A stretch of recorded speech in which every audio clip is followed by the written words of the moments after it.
हम आज बात करेंगे राष्ट्रपति भवन के निर्माण की। अभिवादन स्वीकार करिए आरपीएससी एंड यूपीएससी वाला का। दुनिया के सबसे बड़े लोकतंत्र के राष्ट्रपति का घर राष्ट्रपति भवन भारत की ताकत, इसकी लोकतांत्रिक परंपराओं और धर्मनिरपेक्ष चरित्र का प्रतीक है। राष्ट्रपति भवन असाधारण कल्पना और निपुणता के शिल्पकार सर एडविन लुटियंस और हर्बर्ट बेकर की देन है। यह सर लुटियंस थे जिन्होंने 330 एकड़ की संपत्ति पर 5 एकड़ के क्षेत्र को कवर करते हुए एच आकार की इमारत की अवधारणा की थी। इस हवेली में 4 मंजिलों में फैले कुल 340 कमरे, 2.5 किलोमीटर के गलियारे और 190 एकड़ का बगीचा क्षेत्र है। राजमिस्त्री, बढ़ी, कलाकार, नक्काशी करने वाले और काटने वाले सहित हजारों मजदूरों के श्रमसाध्य प्रयासों के कारण 1929 में इस मास्टरवर्क को पूरा किया गया।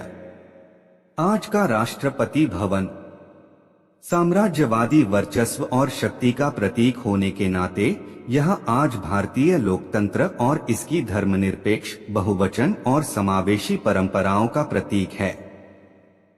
भारत के पूर्व राष्ट्रपति श्री आर वेंकटरमन ने ठीक ही कहा है, प्रकृति और मनुष्य, चट्टान और वास्तुकला शायद ही कभी इतने अच्छे उद्देश्य के लिए सहयोग करते हैं जितना कि शानदार राष्ट्रपति भवन के निर्माण में। निर्माण के समय इसे वायसराय हाउस कहा जाता था। 15 अगस्त 1947 को भारत के स्वतंत्र होने पर नाम बदलकर गवर्नमेंट हाउस हो गया। अंततः राष्ट्रपति डॉक्टर राजेंद्र प्रसाद के कार्यकाल में इसका नाम बदलकर राष्ट्रपति भवन कर दिया गया। राष्ट्रपति भवन ने वायसराय लॉर्ड इरविन और बाद में लॉर्ड माउंटबेटन, अंतिम ब्रिटिश वायसराय और 1947 में स्वतंत्र भारत के पहले गवर्नर जनरल तक भारत के अन्य वायसराय के लिए एक घर के रूप में सेवा की।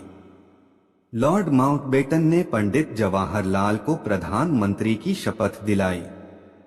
1947 में राष्ट्रपति भवन के केंद्रीय गुंबद के नीचे नेहरू पहले भारतीय गवर्नर जनरल सी राजगोपालाचारी ने भी 21 जून 1948 को केंद्रीय गुंबद के नीचे शपथ ली और गवर्नमेंट हाउस में रहने वाले पहले भारतीय बने, जैसा कि तब कहा जाता था।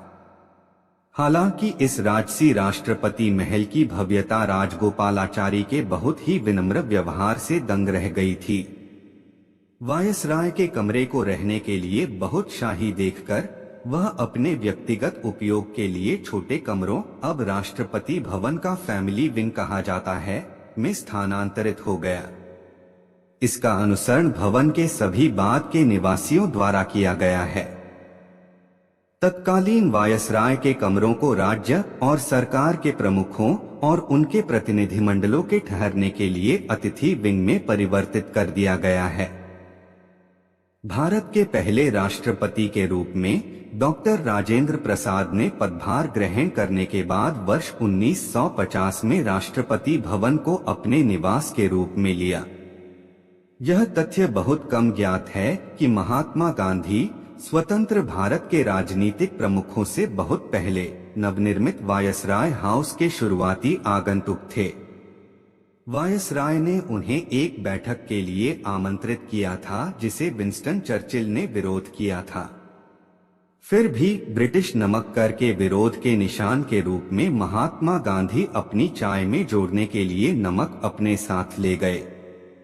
महात्मा गांधी और लॉर्ड इरविन के बीच बैठकों की श्रृंखला आखिरकार 5 मार्च 1931 को प्रसिद्ध गांधी इरविन समझौते में समाप्त हुई।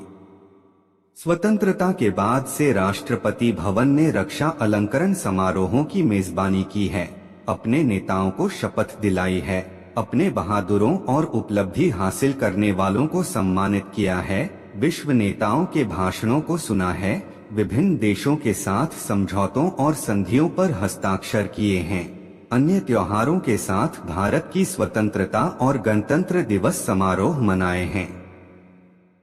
लुटियंस की उत्कृष्ट कृति दिल्ली के द्वार, जिसे उन्होंने एक पूर्ण जीव, परिपूर्ण और अविभाज्य के रूप में वर्णित किया, अगस्त 2012 से भारत के पूर्व राष्ट्रपति श्री प्रणब मुखर्जी की पहल पर जनता के लिए खोल दिया गया है। कला के इस काम के माध्यम से यात्रा को 3 सर्किटों में बांटा गया है। सर्किट 1 में राष्ट्रपति भवन के मुख्य भवन और सेंट्रल लॉन शामिल हैं, जिसमें इसके प्रमुख कमरे जैसे अशोक हॉल, दरबार हॉल, बैंक्वेट हॉल, इसके ड्राइंग रूम और कई अन्य शामिल हैं। सर्किट 2 में राष्ट्रपति भवन संग्रहालय परिसर का दौरा शामिल है, जबकि सर्किट 3 में राष्ट्रपति भवन के प्रसिद्ध उद्यानों Mughal garden, herbal garden, musical garden और आध्यात्मिक गार्डन का दौरा शामिल है।